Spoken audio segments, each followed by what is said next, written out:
They think we some Johnny come lately. You know, sometimes they say, brother, are y'all Muslims? Yeah, that's my nature. It was taken from our people when we brought it, but my very nature, according to Surah 30, verse 30, my very nature is Muslim. You can't take that away from me. You just got to give me knowledge so I can wake up into my nature. You follow what I'm saying? But when we was going to sleep, other people saw us going to sleep. And they start building things. We left things behind, but they start building things to remind them who we are. Can I take you to some people that know who we are? You ever heard of South Korea?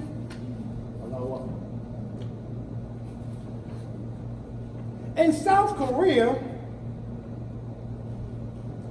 their central square is called Gwanghwamun. You go to South Korea now, their central square, like Times Square, is called Gwanghwamun. Most of us don't even know what that means. But in the word, you have this right here, Amun. When you translate this in English, it's Amen.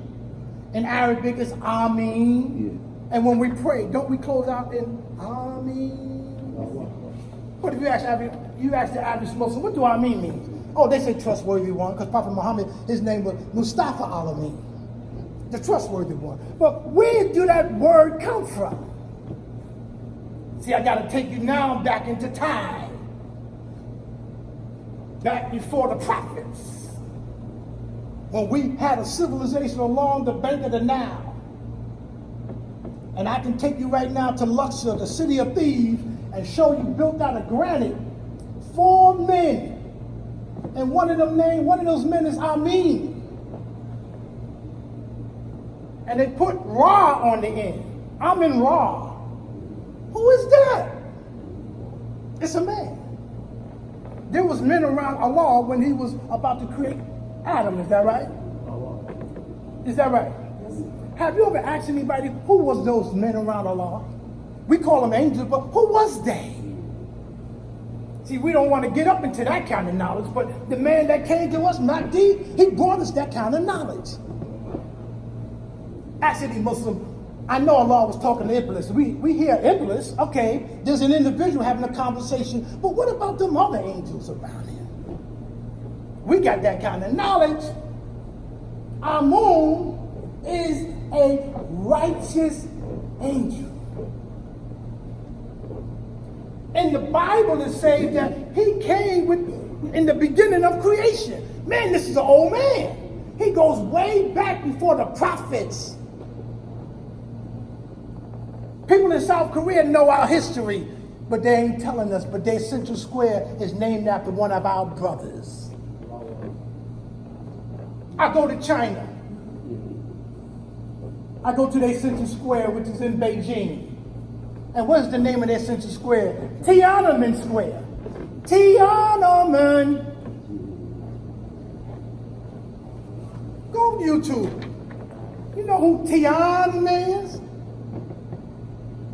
You ever heard of a young boy called King Tut? His name was Tutankhamun. Sound like Tiananmen. One of our brothers. They know our history. But we don't know. And our Muslim family, you go and ask them who Bilal is. Who is Bilal?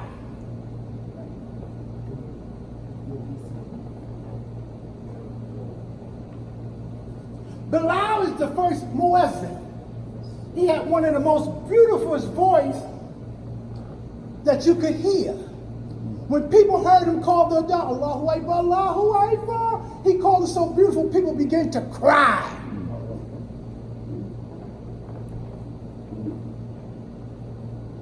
Well, we got some singers that can make you cry now. Is that right? We can call the roll all the way down. Billie Holiday, this call the roll. We make you cry. Especially when it comes to those slow jams about I love you and I miss you. I'm sorry for what I did. We can sing. And those of us who can't sing, that can play the sax. Oh, we can make her cry. Is that right? But Bilal, the Rasul, knew that there was racism going on when he was coming up. See, we got to talk about that too.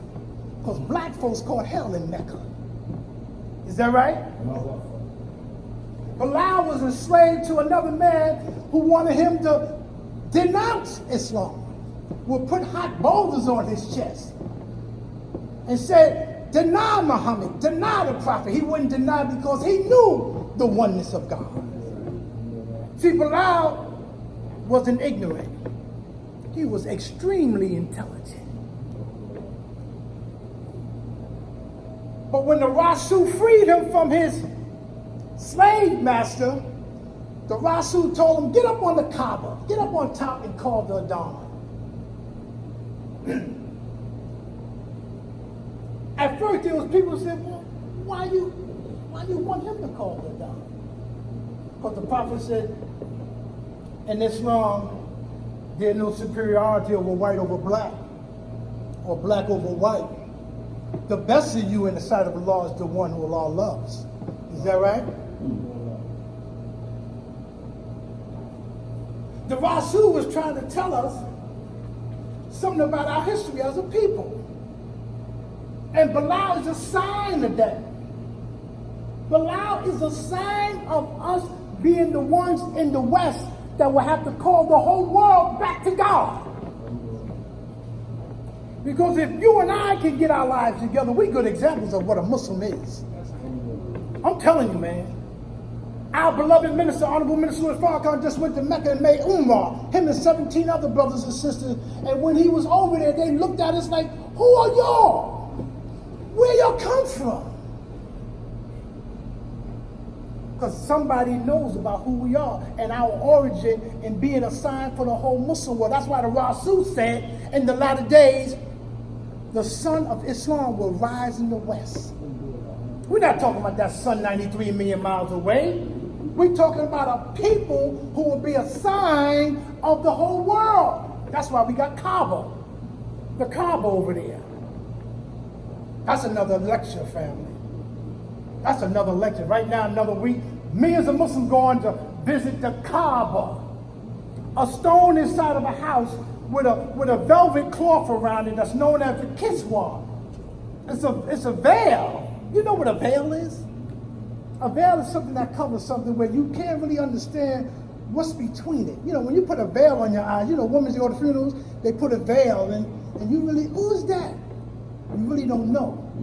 So we got a veil over the house and people trying to find out, what do that stone means? Let little Elijah Muhammad give you that knowledge. Little Elijah Muhammad, the Honorable Elijah Muhammad, knew the science of the black stone.